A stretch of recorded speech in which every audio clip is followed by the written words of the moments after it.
मैं आप सबसे हाथ जोड़ के प्रार्थना करती हूँ। दुनिया बहुत विराट है, असंख्य कोटि ब्रह्मांड में हजारों हजारों ब्रह्मांड है। इस हजारों हजारों करोड़ों ब्रह्मांड में एक पृथ्वी छोटी सी, इतनी उस छोटी सी पृथ्वी के किसी बहुत एकदम छोटे से कोने में हमारा गांव, हमारा शहर बसता है। उसके बहुत छोटे से कोने में हम रहते हैं। हमारा जन्म हुआ है कुछ अच्छा करने के लिए, भगवान से प्रेम करने के लिए। जीवन को कभी अहंकार में व्यर्थ मत करना। जन्म मिला है तो भगवान से प्रेम करो, इतना प्रेम करो, इतना प्रेम करो कि जब दूसरा जन्म भी भगवान कहे तुम्हें मोक्ष मिले तो बार बार भगवान से कहना, प्रभु मोक्ष पाके क्या करेंगे, बार बार मनुष्य का तन दे दो ताकि आपकी सेवा करते रहें, आपसे प्रेम करते रहें, आपके भक्तों के संग रह सके, आपकी कथाएं सुन सके। आपका या किसी और का तो पता नहीं, पर मैं मेरे ठाकुर से सदैव एक ही बात मांगती हूँ। मुझे नहीं पता स्वर्ग कैसा होगा, मुझे नहीं पता बैकुंठ कैसा होगा। वास्तव में हो सकता है यहाँ से बहुत सुंदर हो, पर मुझे वो सुंदरता नहीं चाहिए, क्योंकि जो सुख इस व्यासपीठ पर बैठ करके कान्हा तुम्हारी कथाएं सुनाने में है, वो सुख मुझे इंद्र का सिंहासन मिलने पे भी नहीं मिलेगा। मुझे जो प्रेम आपकी कथाएं करके मिलता है वो प्रेम कहीं नहीं मिल सकता। इसलिए हर जन्म में बस भगवान की कथा करते रहो। उद्धव जी महाराज आए, भगवान को खूब डांटा, खूब सुनाया। भगवान ने कहा, उद्धव मैं यही तो चाहता था, तुम बड़े भक्त थे मेरे, तुम बहुत ज्ञानी भक्त थे मेरे, पर ज्ञान के अंदर प्रेम का रंग ना चढ़ा हो तो वो ज्ञान अधूरा रहता है। ज्ञान की चादर में तुम्हारे प्रेम के कुछ रंग आ गए तो अब तुम्हारा ये जो सुंदर वस्त्र है ना वो सुशोभित हो गया। प्रेम अद्भुत होता है प्यारे, प्रेम इतना अतुलनीय होता है, पर सबके प्रेम के अलग अलग भाव होते हैं।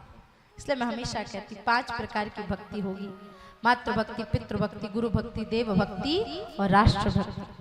कुछ लोग ऐसे हैं जैसा प्रेम गोपियों ने भगवान कृष्ण से किया ना, ऐसे हमारे देश में कुछ लोग हुए, वैसा ही प्रेम उन्होंने अपने राष्ट्र से किया, अपने धर्म से किया। भगत सिंह महाराज को फांसी की सजा सुनाई गई। माता विद्यावती आई, रोने लगी और अपने पुत्र से कहने लगी, बेटा तू देश के लिए शहीद हो रहा है, मुझे प्रसन्नता है कि मेरे कोख से ऐसा वीर पुत्र जन्मा, लेकिन एक बात का दुख है। भगत सिंह ने कहा, क्या माँ, किस बात का दुख? बोले, दुख इस बात का है कि जैसे हर माँ के सपने होते वैसे मेरे भी कुछ स्वप्न थे कि तेरा विवाह हो, तू भी किसी से प्रेम करे, तेरी भी दुल्हन घर पे आए। भगत सिंह ने कहा, माँ तुझे क्या लगता है मैंने किसी से प्रेम नहीं किया? माँ रोने लगी, शायद किसी कन्या से प्रेम किया होगा और इसने बताया नहीं। कहा कि देखो माँ, मैंने भी प्रेम किया था पर किसी स्त्री से नहीं, मैंने अपने देश से प्रेम किया, अपनी भारत माता से प्रेम किया, अपनी भारत भूमि से प्रेम किया। और तू चिंता मत कर, चिंता मत कर। भगत सिंह के वाक्य हैं, आजादी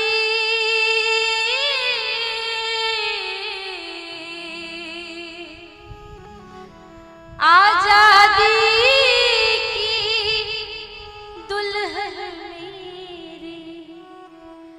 आजादी की दुल्हन मेरी, कफन की चूनर ओढ़े तेरे घर आएगी माँ, दिन रह गए थोड़े।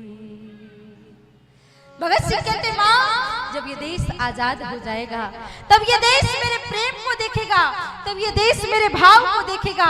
मैं जानता हूँ, मैं समझता हूँ कि हर माँ का एक स्वप्न होता है, पर माँ क्षमा करना, इस जन्म में मैं संसार की इस माँ का स्वप्न नहीं पूरा कर सकता, क्योंकि मुझे मेरी भारत माता का स्वप्न पूरा करना है, मुझे मेरी पृथ्वी माता का स्वप्न पूरा करना है और इस भारत भूमि को गुलामी की जंजीरों से आजाद करना है। जब भगत सिंह महाराज शहीद हुए ना, विद्यावती की आंखों में आंसू आए तो एक माँ कहने लगी, अरे माँ, शहीद की माँ होके रोती है, अच्छा नहीं लगता। विद्यावती रोती रोती कहती, अरे बावरी, मैं इसलिए नहीं रो रही हूँ कि मेरा बेटा शहीद हो गया, मैं तो इसलिए रो रही हूँ, काश भगवान ने मुझे एक और भगत सिंह दिया होता और मैं उसको भी भारत देश के लिए निछावर कर देती। मेरे पास एक ही पुत्र क्यों था?